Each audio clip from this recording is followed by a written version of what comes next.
Buenos días. Óyeme, 2 semanas de descanso. Tuvo la gente de nosotros. Pues es que, a ver, yo no hago esto porque gano dinero, hago esto por gusto. Pero luego tengo un trabajo y tengo 3 hijos y todo el mundo tiene actividades. Entonces, no siempre puedo venir a grabar. Y luego se nos atravesó el puente. Esa también es otra cosa. Entonces, pero nos sirvió porque pude pensar qué quería, acerca de qué temas queríamos hacer esta secuencia de podcast, ¿no? Y luego siempre que me voy como al descanso mental, como que aparecen cosas que son interesantes. Entonces este va a ser el primero de 4 que vamos a tratar de hacer secuenciales como la vez pasada, que funcionó muy bien y que tienen como un seguimiento, ¿no? Como si fueran una clase del verano del taller. Entonces, hay un post, ya ven que nosotros, Luciano, es nuestro gallo aquí en reflexión, porque propone cosas breves y a nosotros nos gusta averiguar cómo eso aplicaría en la vida de un ciudadano común y corriente, ¿no? Porque bueno, él es mucho más elevado y su audiencia también, porque la vez aquella que fuimos a su curso que dio aquí en Coyoacán aquella vez, pues eran puros psicoanalistas y psiquiatras y pues, gente que está como en esa línea de trabajo. Y fuimos el Daniel y yo, que somos unos metiches, que ni al caso, pero porque somos fans de Luciano, o sea, éramos sus groupies, ¿no? Y nos dimos cuenta que hay muchas cosas de las que él habla o él escribe, que están puestas en un plano que es mucho más profundo, pero que si el ciudadano de a pie las toma para reflexionar, encuentra ayuda, ¿no? Desde una trinchera de Instagram, que es desde donde a nosotros nos gusta explorar, ¿no? O sea, las cosas que sí existen dentro de las redes sociales, que son útiles para la reflexión o la provocan, y que no necesitas tampoco tanto tiempo de explorarlo, pero que puedes hacer algún tipo de reflexión breve, de introspección, y que sales como mejorado esa semana porque te tropezaste con ese post, ¿no? Luciano es muy bueno en eso, o sea, en poner frases que nos hacen reflexionar. Y la última semana subió una que es de la que vamos a hablar hoy. Y para eso estamos aquí el Daniel y yo, que habla del dolor. Entonces, en el proyecto del taller hay un concepto muy sencillo, que es que nosotros somos todos básicamente lo mismo. Eso quiere decir, somos habitantes de vehículos que venimos a experimentar humanidad. ¿Y a qué me refiero con eso, no? Entonces, bueno, todo el mundo trae un cuerpo puesto. A través de ese cuerpo podemos experimentar humanidad a través de diferentes actividades o experiencias. Y vamos a pensar que venimos aquí a sentir y recibir amor, darlo, incluso si está dentro de nuestra capacidad. Venimos a ser libres y permitirle a gente a nuestro alrededor sentirse libres, a estar quietos y volvernos un oasis de quietud para la gente que está en nuestro camino. Ser felices como consecuencia de estas anteriores, ¿no? Y proveer felicidad en la medida que eso esté dentro de nuestra agenda, ¿no? Pero también venimos a sentir dolor. Y después de muchos años de estar alegando conmigo misma de si yo sentía dolor todo el tiempo o no, pues llegué a la conclusión de que sentía dolor cuando perdía yo gente que amaba mucho, y me refiero a la muerte de gente querida, y todo lo demás era sufrimiento. Como que esa es la premisa de clase, ¿no?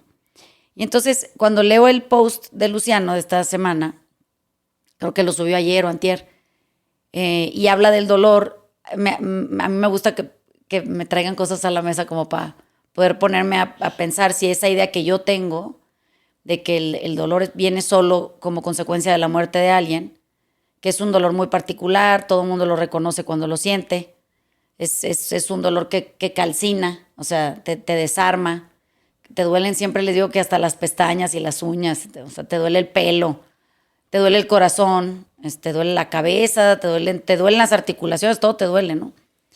Y luego está el sufrimiento, que es esta cosa que nosotros nos generamos a través de ciertas formas de pensamiento, de hacer permanecer un pensamiento en nosotros, un adelantarnos del momento presente a revisar cosas que creemos que podemos proyectar o recuerdos del pasado que nos tienen como anclados en esa manera de sufrir, ¿no? Muy particular nuestra.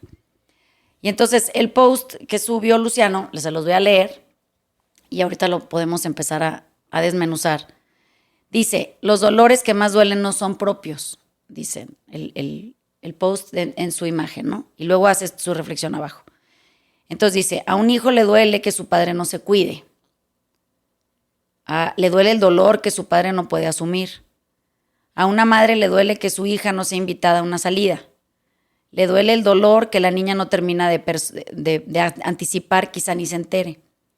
Ese dolor, que no es personal, sin embargo se encuentra sumamente encarnado, es uno de los más efectivos.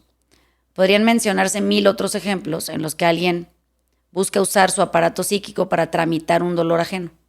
No es una identificación ni con el otro ni con el dolor, porque si fuera este el caso, me dolería el dolor del otro. Pero aquí se trata de cómo el dolor que no llega a constituirse en el otro se implanta en nosotros. Tratar este tipo de conformación del dolor es importante, porque no solo es una adherencia irresoluble, sino también produce falsas dependencias. Entonces, ¿qué podría querer decir todo esto, no? Porque pues, para eso venimos al podcast, a encontrarnos con pedazos de información en el camino, en la vida, y a ver qué entendemos, ¿no? O cómo se puede aplicar a nuestro día a día, o cómo tiene mucho que ver con las cosas chiquitas, ¿no? De cómo tramitamos nosotros nuestro sufrimiento, nuestro dolor, nuestro paso por aquí, ¿no? Entonces, la primera línea en donde dice a un hijo le duele que su padre no se cuide, creo que nos toca a todos, ¿no? O sea, nos llega porque nosotros sufrimos cuando nuestros padres se abandonan, ¿no? O dejan de atenderse, o les da por andar haciendo cosas que son autodestructivas, ¿no? Inclusive cuando los ves ya frágiles, ¿no? Pues sí, porque también en esa misma fragilidad, ¿no? Del envejecer y eso, pues también pierden intención de cuidarse. Dicen, ay, pues ya para qué, si ya me estoy muriendo, ya no tiene caso, ya mejor me dedico. Pero como que los acerca un paso más a la muerte. Sí, es correcto. O sea, por obra o omisión. Sí. Y en los hijos que estamos alrededor, que estamos siendo testigos de esta conducta de nuestros padres, de pronto nos hiela la sangre pensar que los podemos perder, ¿no? O sea, que se van a morir. Y es esa anticipación del dolor, yo creo, lo que nos duele, ¿no? Es este miedo a sentirlo. Porque todos sabemos qué significa. O sea, todos hemos perdido a un ser querido, o alguna mascota, o algo que es muy, muy cercano a nosotros en ese afecto. Y sabemos cómo es imposible no sentir eso, ¿no? O sea, ¿te gustaría tratar de encontrar la fórmula para que el dolor se avecine y tú tengas toda una estrategia para, no para que no te duela, ¿no? Pero por más racionalizado que esté, anticipado, por más, pues, esperado en muchas formas, ¿no? Enfermedades muy largas, muy dolorosas, como que crees que te va a traer alivio, ¿no? Que ese dolor no va a llegar con la intensidad con la que se propone. Pero luego resulta que sí, resulta que por más que te anticipas y por más planeado que esté y por más que te hayan avisado y por más que lo hayas ya transitado en otros momentos de tu vida y sabes que ese dolor no dura con la intensidad con la que se presenta el primer día, siempre estás ahí temeroso de que te pase, ¿no? De que la sensación te atropelle de esa manera que atropella. Pero esto es algo diferente. Porque dice, los dolores que más duelen no son los propios. Y fíjate cómo es chistoso, pero en el taller, cuando escuchamos a la gente que viene y expone sus problemas y dice que le duelen cosas, habla de este tipo de dolor. O sea, le duelen dolores que no son propios. Son los dolores de otros, ¿no? Y no el dolor por sí mismo. O sea, me duele que tú estés sufriendo por la muerte de tu papá, ¿no? Pues como que te acompaño ahí y siento mucha pena porque tú estés pasando por ese dolor que yo conozco en sensación y que quisiera que no estuvieran sintiendo, ¿no? Y aparte no hay nada que puedas hacer. Ajá, entonces pues como que estás ahí acompañando en silencio prácticamente. Pero cuando habla de estas otras cosas, por ejemplo, que un padre no se cuide, una madre no se cuide o se abandone, ¿no? O no inviten a los hijos a que formen parte de los grupos sociales en donde sabes que ese niño estaría contento, que lo incluyeran, ¿no? Él está hablando de este dolor, ¿no? Y dice que el dolor, aunque la persona, por ejemplo, nuestros hijos, no terminen de anticiparlo, o sea, ni se den cuenta que no están siendo incluidos y que eso les puede doler, a ti como adulto te duele. Dice Luciano que no es una proyección. Pero tengo mi duda porque yo creo que no te podrías relacionar si no supieras qué se siente. O sea, ¿cómo podrías identificar no ser incluido si tú siempre has sido incluido? Pues nunca vas a saber. O sea, ¿qué se siente que no te inviten? ¿Quién sabe? Si te han invitado a todos lados, pues esa experiencia no la tienes tú, ¿no? Te la puedes imaginar, pero no creo que tanto porque sería medio arrogante pensar que te puedes imaginar sentir cosas que nunca has sentido, ¿no? Las puedes medio recrear a lo mejor a través de la literatura, porque has estado cerca de alguien que te lo contó o se manifestó en alguna escena, lo que sea, ¿no? Musical o artística de alguna manera, pero si tú no has sido víctima de algo, pues difícilmente te puedes imaginar qué implica eso. Aquí lo hemos discutido mucho en cuestiones de cómo te puedes imaginar tú tener hambre si nunca has tenido hambre, ¿no? Y no me refiero al hambre obligada, sino a esa hambre que viene con tu situación real de vida, ¿no? Tu condición social, tu condición económica. Pues si eso nunca te ha pasado, ¿cómo chingados vas a saber qué es eso? A lo mejor hasta por eso te la puedes provocar, porque no sabes qué se siente. Entonces ahí anda la gente en sus ayunos, queriendo de alguna manera sentir un hambre que se puede resolver. Pues esa hambre no puede ser dolorosa. Entonces, como que mi duda es, cuando vi este post, que se lo leí primero al Dani porque andábamos allá a las 7 de la mañana ya organizando cosas en la oficina, pero ahí lo vi en la mañana y dije, chingado, esta madre, ¿qué no? O sea, ¿será que los dolores que más duelen no son los propios? Y ahí entro en conflicto porque pienso que no, que los dolores que más duelen son los propios. ¿Cómo pueden ser los de los otros, no? O sea, en base a qué podría yo plantearme que me duele más lo que le duele a mis hijos que lo que me duele a mí. O sea, ni siquiera está tercerizado, ¿no? Es como rentar el dolor así, que te lo presten tantito, pero sabiendo que siempre lo puedes devolver porque el dolor ajeno no nos dura. Es que no es tuyo. Entonces solo lo puedes experimentar a través de tu interpretación de lo que siente el otro. Sí. Entonces es una fabricación. Uh-huh. Y es lo que te decía el otro día que lo platicamos. Suena como sufrimiento más que como dolor. Sí.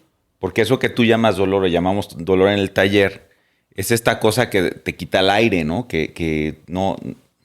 Y lo otro es algo que nada más lo traes y lo recuerdas y no van a invitar a mi hijo y entonces, pues, ¿qué va a pasar? Y toda su vida va a ser un fracaso, sí, y le va a costar mucho trabajo. Pero todo eso ya son interpretaciones tuyas de lo que pudiera pasar. Y pues la verdad es que no sé qué trae a la mesa eso. Sí. Sin duda puede ser muy desconcertante si lo dejas, pero otra vez yo no sé, o sea, no necesariamente estoy de acuerdo con este post. Por eso lo quería traer, porque hay cosas que puedo entender que se lean así, ¿no? La enfermedad de un hijo, por ejemplo. Sí, pero eso es porque ya hay un fin inminente. Ajá, porque es lo que te digo, a lo mejor estás anticipando lo que te va a doler. Y por eso te empieza a doler desde antes, ¿no? Poniéndolo de alguna manera. Pero fíjate que hasta eso lo hemos platicado aquí, que es, oye, pues, no sé, alguien querido tiene una situación terminal. Sí. Y entonces, pues su muerte se ve inminente. Y tú me has dicho a mí, bueno, pues la muerte de todos es inminente, así ¿no? Es, entonces, solo porque lo veas más claro o que sea más... Tengas un diagnóstico. Así es, que tengas una receta médica, uh-huh, que diga que te vas a morir, pues no sé qué te da eso que no te dé el otro. Pero hasta en eso no funciona, ¿no? Porque todos decimos, no, pues yo voy a empezar a preparar mi pérdida. Sí. Y entonces para cuando venga, pues yo voy a estar mejor preparado. Sí, va a estar listo. Pues en mi caso, que trate de hacer eso, me la pelé. Sí. muy cabrón. Entonces, me parece que no es posible. Uh-huh. Y lo otro es sufrimiento. Es que fíjate que es chistoso, pero creo que estamos condicionados a sufrir, no al dolor. O sea, el dolor llega y se va. O sea, es como que llega con un bat, así me lo imagino, así me ha pasado, ¿no?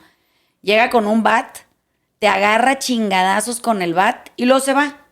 Y pues eventualmente si no te siguen pegando, pues ese dolor se escasea y desaparece con el tiempo, o queda sutilmente el recuerdo, ¿no?, del batazo. Pero el sufrimiento, contrario a como yo veo el dolor, el sufrimiento es cuando el bat intenta irse y tú lo traes de regreso y le dices, pégame más, ¿no? Y otra vez dice, bueno, pero ya, o sea, ya acabamos con esta idea, ¿no? Ya la repasamos, ya. Y otra vez, y ahí vas tú y traes al güey del bat y pégame más. Y siento que entonces es autoimpuesto, o sea, el sufrimiento es una cosa que uno elige, que curiosamente no es el dolor por sí mismo. Voy a poner un ejemplo en el caso de la muerte, que es cuando aquí todo el mundo ha tenido a alguien en el camino, no nomás aquí en el podcast, quien nos escucha. Llega el golpe, la batiza tremenda. Me van pasando los días, ese duelo se va ejerciendo naturalmente y de repente escasea y luego ya puedes seguir con tu vida con la muerte encima. Es normal, puedes volver a ser feliz, puedes seguir con tus actividades, ese recuerdo se empieza a volver sutil, es muy gozoso, te genera cierta tristeza cuando insistes en recordarlo, o cuando te sientas a la canción, ¿no? O al carro que uh-huh. Ves pasar un carro y dices, ese el carro lo tenía mi papá, y entonces como que vas ahí, ¿no? Pero depende de cuánto tiempo tú permanezcas en ese recuerdo y cuánto lo alimentes y cuánto insistas en que no se te vaya, que te empieza a generar sufrir, ¿no? Y tal vez es esa confusión que tenemos entre sufrimiento y dolor, o cómo los volvimos sinónimos, lo que nos está matando en el camino, porque nos volvemos gente sufriente. O sea, uh-huh. no gente sintiente, gente sufriente. Y una cosa es ser un ser sintiente, como dicen los budistas, ¿no? Que está ahí para conmoverse y para asombrarse y para estar, bueno, que le duela y sufrir cuando es necesario, que, no sé, alguien te pellizca y te pellizca y lo que te lo quitas encima y organizas dolor y sufrimiento, pues estás sintiendo, ¿no? No necesariamente se sienten cosas horribles, también se sienten cosas extraordinariamente bellas. Pero en el ser sufriente, creo que es esta necedad constante por autoimponerte esa sensación, ¿no? Que podemos llamar dolorosa, entre comillas, pero que no es dolorosa, es sufriente, no se ve igual. O sea, una persona a la que le duelen cosas, vamos a pensar la muerte de un ser querido, puede bromear en medio, se puede reír, puede encontrar un recuerdo grato, puede carcajearse incluso, puede ir a la oficina, regresar, manejar su carro, o sea, todo eso puede suceder con el dolor encima. Pero un ser sufriente no puede, un ser sufriente la está pasando mal todo el tiempo porque trae el bat. Uh-huh. Ya lo asaltó, o sea, asaltó al personaje del bat, tal vez lo encerró en algún lugar para que no lo recupere y se hizo de la herramienta para infligirse sufrimiento, ¿no? Y ahí es donde veo que la mayoría de la gente está atrapada porque entender esta diferencia es básica en la vida. O sea, si pensamos que todo sufrimiento es dolor o viceversa, todo dolor es sufrimiento, nosotros estamos en una trampa mortal. O sea, salir de ese lugar va a ser prácticamente imposible. ¿Te acuerdas de la serie esta de Shrinked? La que sale sí, Harrison Ford. Sí. Y es que justo hay una imagen ahí que hay el personaje de Harrison Ford sí. Y después de la hija del güey que se le muere la esposa, sí. ¿No? Y que le dice que el tip es que se meta a su cuarto media hora, que ponga así la música más triste y que piense en su desgracia media hora sí. Y que después ya se salga. Sí. Pero todo eso es fabricado, ya, entonces como que esa imagen me lleva a lo que tú Sí. vienes diciendo, ¿no? Que pues sí te pasó una desgracia, pero el que está yendo a traer otra vez la reestimulación Ajá. es el güey que como que siente que tiene que trabajar algo. Sí, que Pero- no lo puedes soltar. Pero el que se está aferrando a ese sentimiento es el que está yendo a sufrir por elección. Es que eso es lo que es inquietante. O sea, que seamos capaces de autofabricarnos miseria. O sea, la miseria, bueno, está y luego ya no está, es pasajera. No dura, no es nuestra, es de todo mundo. Es parte de este ciclo de estar vivo y morir, ¿no? Y en medio la vida. Y qué curioso que haya que explicarnos dolor cuando no es necesario explicarlo. Se siente, lo identificarías perfecto. O sea, no es como que, ay, estoy confundido. ¿Esto será dolor? No, pues no, ¿cómo? O sea, no puedes ni respirar. Lo ves hasta en los animales. O sea, en cuántos documentales que le la matan al leoncito, la leona no aúlla con un ruido que solo hace en ese momento. Así es. Pues, como que así se siente. Te digo, es como muy evidente, o sea, no puedes andarte cuestionando si eso será o no será lo que tú crees que es. En el caso del sufrimiento, es una cosa rarísima, porque estás confundido en cuanto a si eso es dolor, es sufrimiento, no es nada. O sea, vienen a hacer reflexiones en voz alta de si esto es algo que es algo o no es algo, ¿no? Siento que el dolor es inconfundible. O sea, no veo a nadie que estuviera autoanalizándose en medio de esa sensación de aullido. O sea, esta cosa que no se puede ni nombrar lo que duele. ¿Mm? Pero sabes perfectamente bien qué es. Toda la gente a tu alrededor lo identificaría. Y nos da mucho miedo sentir eso. Eso es lo que pasa. O sea, como que siento que sufrimos para practicar cuando nos toque adolorirnos, como que estar armados, ¿no? Como que yo lo vengo practicando, lo vengo anticipando, lo vengo pensando, vengo haciéndome a la idea. Pero ¿para qué si te va a doler exactamente igual? O sea, por más que te anticipes al dolor, cuando llega, no hay trabajo que pudieras haber hecho previo que te aleje de ese sitio de desbaratamiento.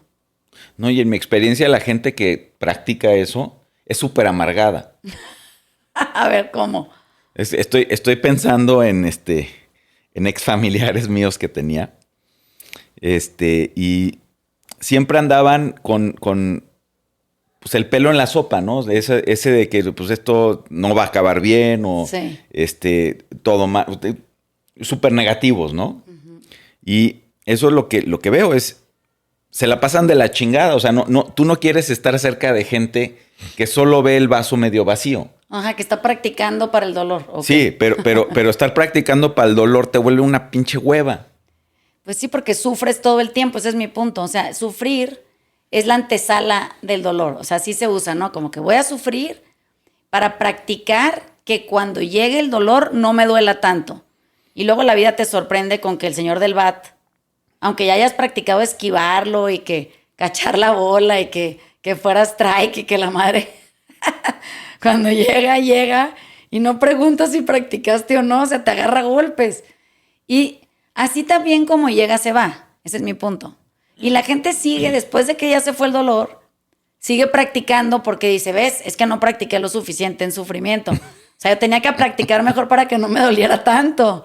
Digo, no, hombre, imagínate si vivimos, nacemos, sufrimos Y nos morimos. y nos morimos.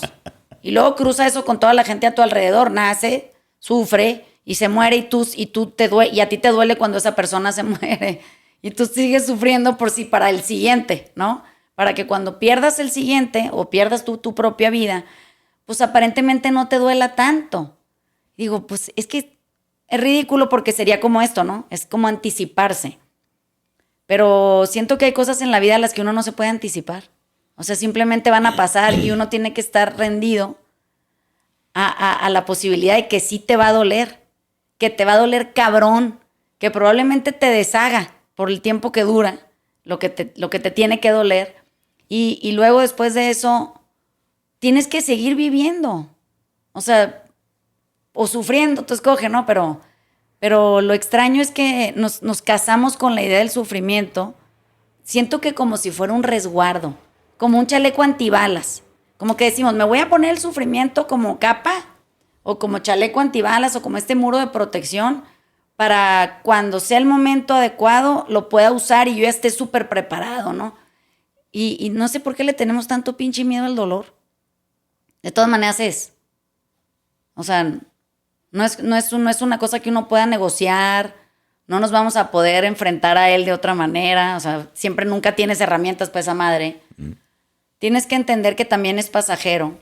O sea, que no te va a durar con la intensidad con la que aparece. Y que no es tuyo. O sea, que el dolor es esa cosa que le pasa a todo mundo. No es contra ti. No es solo para ti. O especialmente para ti. Es una cosa que pasa por tu casa. Así como pasa por la de los otros 8 billones de gente que están vivas, ¿no? Y ahí es donde creo que la reflexión nos debería de confrontar. O sea, ¿por qué nos queremos preparar tanto para no sentirlo? Cuando nos humaniza. Ajá. O sea, nos vuelve humildes, ¿no? Yo creo que por eso está esa dosis de dolor que te dice, ríndete y arrodíllate. Este asunto no es en contra tuya, tú ni eres tan importante y estás aquí para vivir, incluido eso en la vida, ¿no? A mí me tocan de cerquita porque dice, bueno, mi hermano Ricky es muy así, es de Sí. estar todo el tiempo sufriendo y de conversaciones que podemos llegar a tener de horas con él y no logra sentir lo que está sufriendo. Como que no lo deja bajar y dice, bueno, para que sea un poquito más humilde y se queda en su retórica de siempre, tratando de explicar por qué el sufrimiento de él es más importante que lo que te puede estar pasando al otro, ¿no? Sí. Y ayer, una de las conversaciones más lindas que tuve con mi hermano de adulto, Sí. que es el mayor que yo, que es Luis, y él como que estaba más cerrado a esa parte de querer sufrir o de querer sentir algo de lo que le podía llegar a pasar el día de mañana. Con la muerte de mi papá y con la muerte de unos amigos muy cercanos de él, cambia totalmente su forma de ser. O sea, su forma de ser, de sentir, de platicar todo, como que aterriza esa parte de dolor dentro de él y lo vuelve mucho más humilde. A la hora de platicar, a la hora de escuchar, las pausas que hace cuando te está escuchando o cuando quiere contarte algo, como que se siente un poquito totalmente diferente en mi caso, ¿no? Lo que yo puedo llegar a experimentar en esa parte, cómo él empezó a ser parte de esa parte del dolor que está pasando, lo vuelve más sensible a la hora de Sí, de la vida, comunicar ¿no? de cosas que le van sucediendo que antes no lo hacía, antes no lo dejaba hacer, como diciendo, bueno, todo el tiempo estaba buscando esa barrera para no contarte cosas que le estaban sucediendo. O sea, como que sí se puede ver ahí muy cerca ese sentir de cada quien, ¿no? Sí. Fíjate que ahorita que estoy pensando, o sea, cómo la fórmula de la vida es muy, muy perfecta, ¿no? O sea, te lleva en un camino de experimentación de humanidad, ¿no? Amor y lo que les decía al principio. Libertad, felicidad, quietud, dolor. Y para eso venimos, para poder tener esa experiencia, o sea, de aprendizaje y adquirir conocimiento y humildad y luego ya morirnos, ¿no? O sea, es un tiempo muy breve. Y en este tiempo breve, pues te van a pasar ciertas cosas, pero tampoco tantas, tan dolorosas, como para hacer de toda tu experiencia de vida una miseria, ¿no? O sea, es muy poca la gente a la que por alguna razón del destino le toca esta cantidad de dolor al mismo tiempo, ¿no? O a lo largo de su vida dosificada. No queremos a tanta gente tampoco, no es como que, o sea, amamos con esa magnitud a tanta gente que a lo largo de, no sé, 80 años de vida tengas esta recurrencia en pérdidas tan increíbles que te deshagan, ¿no? Te desintegren literalmente. Entonces, como que te van dosificando el dolor. O sea, la vida es generosa hasta en eso, ¿no?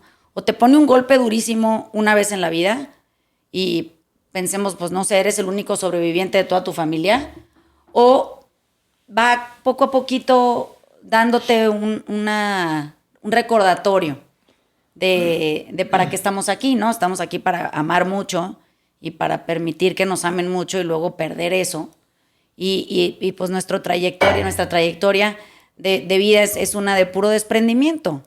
O sea, es que nacemos para perder todas las cosas que tenemos en el camino. Y como que hacernos a la idea de eso de perder, de desprendernos, de soltarlo, de entender que ni era nuestro, que estábamos de paso igual que todo el mundo y que pues, andamos en el andar acompañados, pero pues que ese acompañamiento no nos va a durar tampoco. Eso es una cosa que es común. Entendemos todos esto. Pero parecería que de alguna manera si lo sufres y te blindas, ya no lo vas a sentir con tanta intensidad.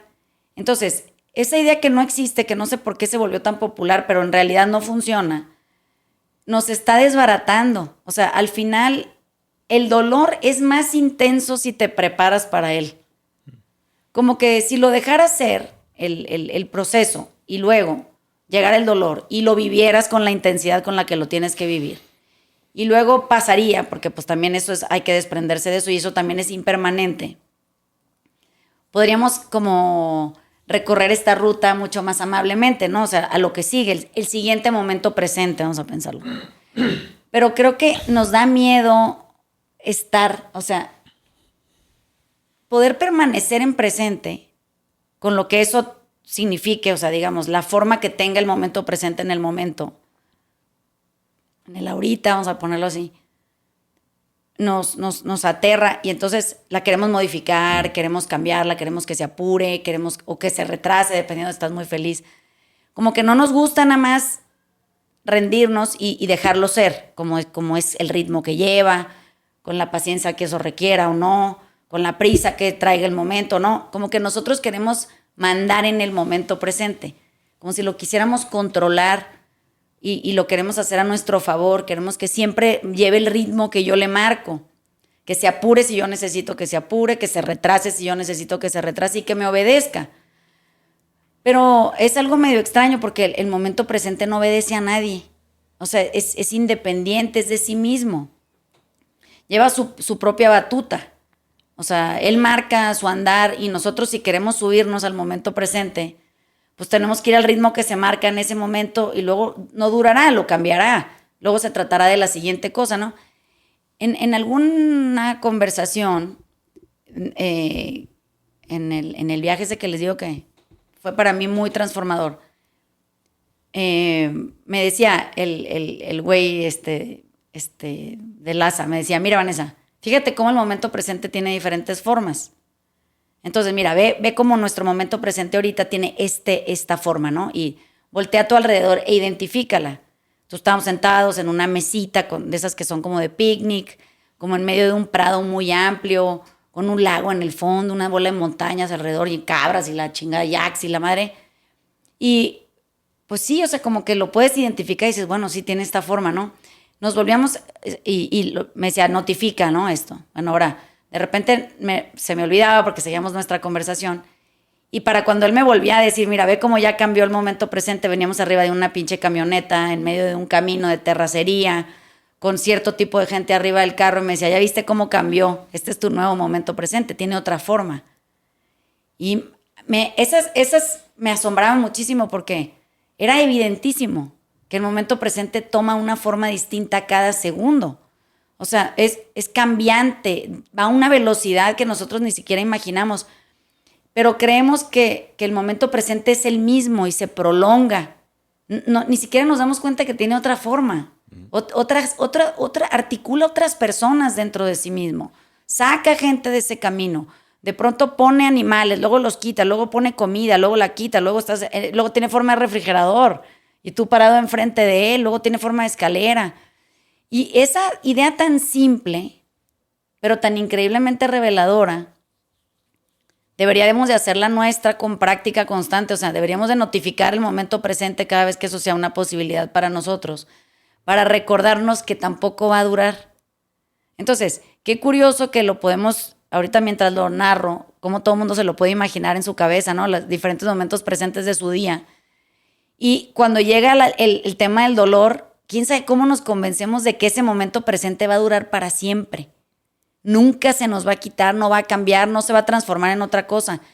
Cuando simplemente es ahí, ¿no? Y el siguiente momento presente que puedes seguir experimentando el dolor de esa pérdida es similar, pero no es igual porque tiene menor intensidad. Y luego el siguiente tiene menos, el siguiente, y se va deslavando como se va deslavando la idea de la mesa de picnic con el lugar precioso, lleno de animalitos y gente y la chingada. Y cuando lo quiero recordar, si lo pienso, no tiene la intensidad que tenía cuando lo estaba viviendo. Como que existe solo en el recuerdo, es como muy poroso. ¿Y por qué sí puedo aceptarlo en ese lugar? Sí puedo aceptar que el recuerdo que hoy tengo del lugar en el que yo estuve en ese momento ni siquiera se parece, o sea, no tiene ni la misma vivacidad, ni tiene la misma tonalidad, ni tiene la misma sensación de olor, porque solo existe en mi recuerdo. ¿Por qué ahí hoy sí puedo aceptar eso, pero no puedo aceptar eso de la pérdida? Parece que me tiene que patear duro, como si yo quisiera que se mantuviera ese recuerdo vivo, el fuego ardiente, no sé, con el calor generado. Pues no tiene nada que ver, no se parece. Y hacerlo permanecer es sufrir. Es lo que quiero que entiendan. Es querer hacer permanecer eso. Digamos, el fuego quemando en el recuerdo cuando ya estás en el aire acondicionado y quieres evocar a huevo esa sensación de quemadura o de calor, solamente existe en tu recuerdo. No lo puedes sentir más. Nos da miedo sentir la siguiente cosa. O sea, como si sentir lo otro opuesto, similar o radicalmente lejano no fuera parte de estar vivo. O sea, hay que sentirlo todo. Somos seres sintientes. No sé si me explico. O sea, debería de ser lo mismo de una situación grata que estás viviendo, Sí. De eso que estás comentando. Lo deberíamos sentir de la misma manera a una sensación no tan grata como la pérdida de alguien. Correcto. Y tratar de llegar a ese mismo lugar sin que las emociones te invadan en ese momento. Es que es lo mismo. O sea, en el fondo pero es lo mismo. no nos dejamos hacer No. esa parte porque si bueno, esto es sufrimiento y se tiene que ir rápido y no nos damos chances de comprenderlo, de analizarlo, de sentirlo. Experimentarlo, ajá. Nada más experimentarlo. Queremos que se salga, por eso no sabemos mucho de esa parte. Y lo que es feliz quieres que permanezca. Ujú. Por eso es tan doloroso cuando eso que es feliz toma otra forma en el momento presente. O sea, porque así es la vida, es impermanente. Todo en la vida es impermanente, no va a durar. No va a durar ni la felicidad ni el dolor. No va a durar, se esfumará exactamente igual que todo lo demás. Entonces, es chistoso, pero lo escuchamos y lo entendemos, ¿no? Decimos, claro, no tiene, o sea, ¿cómo es posible? Pues sí, es evidente. Pero ¿qué tan evidente es que estamos viviendo en contra a ese evento tan reglamentario en la vida de todo mundo? O sea, es lo que es. Y hay lo que hay. Entonces, hay cambio constante, hay transformación, hay desprendimiento, hay impermanencia. Y eso todo coexiste. Y tiene que ser, porque no, aunque peleemos con ello, sigue siendo. No sé si me explico. Por más que lo niegue, lo rechace, me encabrone, no esté de acuerdo, de todas maneras la vida viene e impone su realidad. No nos pregunta, oye, ¿te gustaría que esto durara más? Pues no te va a preguntar, no te considera. Entonces, es chistoso cuando creemos que el dolor en donde más duele es en el otro. Porque si regresamos al principio, digo, no, es que el dolor del otro también se va a esfumar. Ese dolor no le va a durar. Es pasajero. Entonces, ¿cómo es posible que yo deje de vivir mi constante apreciación del momento presente en su cambiante forma y contenido y me aferre al de al lado como si al de al lado no le estuviera pasando igual que a mí? A ese güey también se le están yendo las cosas. O sea, no le van a durar porque no está diseñada la vida para que te dure el nada. O sea, ni la forma física, no sé si me explico. Desde que nacemos hasta que nos morimos, es una actividad constante de aprender desprendimiento, de aprender a perder cosas y dejarlas ir cuando eso sea necesario, ¿no? Entonces, no nada más cosas, personas, circunstancias, situaciones, formas de pensar, modelos mentales, ideas, opiniones, las vas a perder. Fíjate cómo está cabrón que haya gente que no quiere perder la opinión que tiene cuando la vida lo viene golpeando con la idea contraria. Le dice, suelta eso, suéltalo, ya llegó la nueva cosa, ¿no? Esto es otro.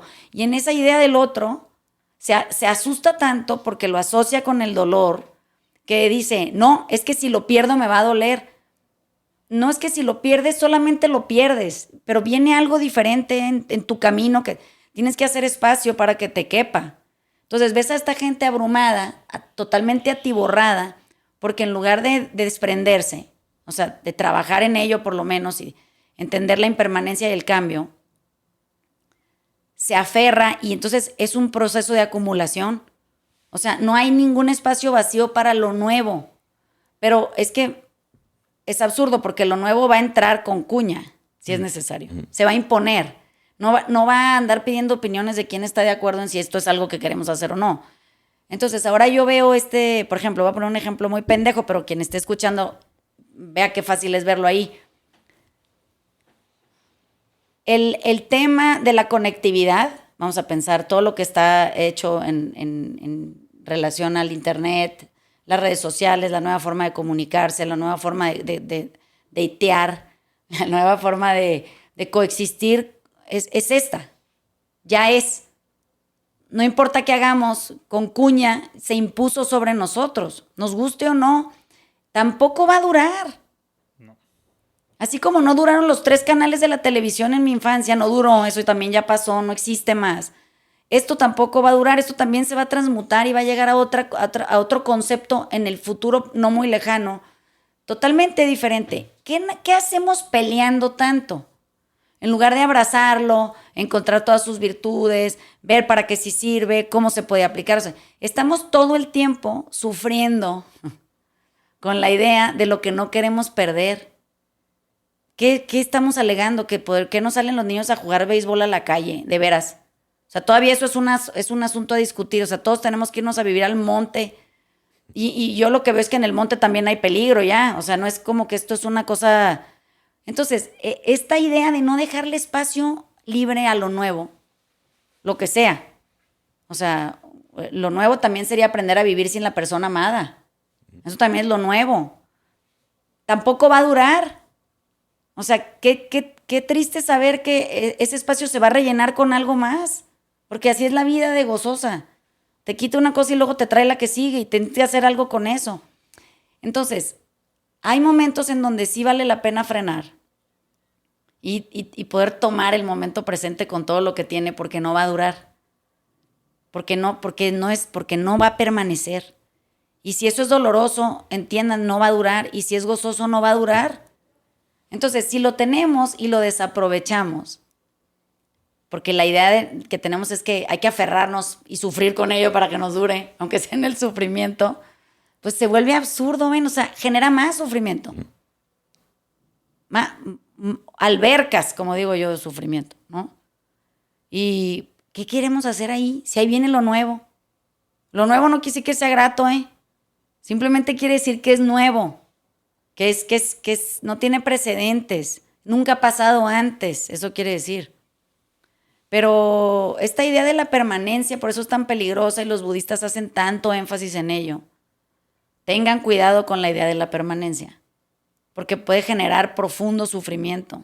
O sea, entre más rápido nos hacemos amigos de lo impermanente y más practicamos la impermanencia y más entendemos que lo que tenemos no nos va a durar, porque está de paso como todo y porque todo está cambiando todo el tiempo, más fácil se vuelve soltar eso para recibir lo otro. O sea, abrirle la puerta al cambio. Como sea que venga conformado, de todas maneras va a tomar esa forma de presente y se va a esfumar al minuto siguiente, ya no va a ser. Entonces siempre estamos apurados, adelantándonos, como previniendo. Pero es que no tiene ningún sentido porque el momento presente no se amolda a estas ideas del futuro. O sea, es puro ahorita. En su más profunda esencia, es puro ahorita. Nos guste o no, no hay nada más, como dice Eckhart Tolle, no hay nada más que se contenga en el momento presente que esto. Y el esto es lo único que existe. Y ¿saben qué? Que no nos gusta esa idea. O sea, andamos peleando con ella prácticamente todo el día. Pues ¿cómo no vamos a sufrir ahí? O sea, ¿cómo no nos va a, entre comillas, doler todo? Si no podemos con la idea de trascender o que las cosas trasciendan sin nosotros, que no nos incluyan. Entonces, ¿cómo este post pudiera abrirnos la puerta a reflexionar a lo mejor? Bueno, pues es que no todo necesariamente es dolor, ¿no? O sea, hay cosas que se denominan sufrimiento. Y ante esas podemos hacer algo. O sea, podemos entrenarnos en mucha teoría que nos abra las puertas a una reflexión más profunda y que nos deje ver que a lo mejor eso que nosotros pensamos o concebimos como dolor tiene otro nombre. Se llama de otra manera. Se puede nombrar como debe de ser, digamos, en esto de reaprender cosas o resignificarlo y que nos lleve a reflexionar acerca de algo más grato. O sea, hoy piensen lo que tenemos tanto tiempo trabajando juntos. Antes sufríamos todo el tiempo. No, y la justificación que encontrábamos para permanecer en ese sufrimiento, ¿no? Así es. O el consumo que tenías de cosas que decías, bueno, eso como que acata un poco al sufrimiento que estoy Ajá. pasando. Decir, bueno, fumo porque me duele algo que me pasó hace un Sí. tiempo atrás. O tomo alcohol porque... O sea, el consumo de lo que te hace mal, Sí. ¿no? Y como que está todo justificado por ese lado porque sí, bueno, me la paso sufriendo todo el tiempo. Sí, y para no sufrir, pues hago esto que también me hace sufrir y hace sufrir a otros, ¿no? Pero entonces pararlo no tiene mucha ciencia, nada más tienes que decir, esto que siento, vamos a pensar que me pasó hace muchos años y que lo traigo en la reestimulación, como decía Ale, o en el recuerdo, tampoco va a durar. Esto es pasajero. O sea, en el siguiente minuto ya no lo vas a sentir igual. Y ese recuerdo también se va a esfumar porque te van a atropellar otros 500 pensamientos que vienen por segundo. Entonces, es curioso cómo nos gusta hacer eso, ¿no? Pero esto que dijo Dani, yo también lo estaba pensando desde hace rato. Y es que el sufrido, imagínate que si quiere aminorar el dolor potencial que puedes sentir. Pero lo puedes ver desde otro lugar también, que es el sufrido lo usa para manipular. Sí. Y entonces ese sufrimiento, o sea, tiene que ir a ese sufrimiento de manera regular porque tiene un beneficio, tiene una ganancia secundaria, que es el poder manipular la situación para que pues, consiga lo que quiera conseguir. Y si lo ves, esa gente sufrida es tremendamente manipuladora. Fíjate que, a ver, esta idea la vamos a grabar ahorita para quien nos escuche, llevar este tema hacia la semana que entra. Esto que dice Ale ahorita también se puede ver desde otro lugar, ¿no? Una gente que manipula a través del sufrimiento, manipula porque cree que si consigue lo que quiere va a dejar de sufrir. Y entonces no puede manipular. Simplemente no se ha dado cuenta que sufre por voluntad propia. O sea, manipula porque cree que si el Dani le da lo que quiere, su sufrimiento cesa. Pero es que no va a cesar porque el sufrimiento en el fondo acaba siendo tú. O sea, tú eres el que sufre, pero tú también eres el sufrimiento. Uh-huh. Entonces, eso ahorita lo vamos a hacer. Bueno, ¿tienen algo acerca con lo que empezamos antes de cerrar este podcast? ¿Algo más que quieran agregar? Nada que agregar. Suficiente. Entonces, quien haya escuchado este episodio, vamos a grabar uno ahorita después de pero ustedes lo oirán la semana que entra, que tiene que ver con esta última idea, ¿no? De la manipulación a través del sufrimiento, o del sufrimiento a través de la manipulación, que al final nos lleva a sufrir más. O sea, no lo resuelve, nada más lo agrava. Y todo lo que aparte de ahí se genera, que es todo otro congal de situaciones. Bueno, les mandamos besos. Qué bueno que ya están de regreso escuchando y nosotros de regreso grabando. Nos vemos la semana que entra. Besos. Besos, bye. Chao.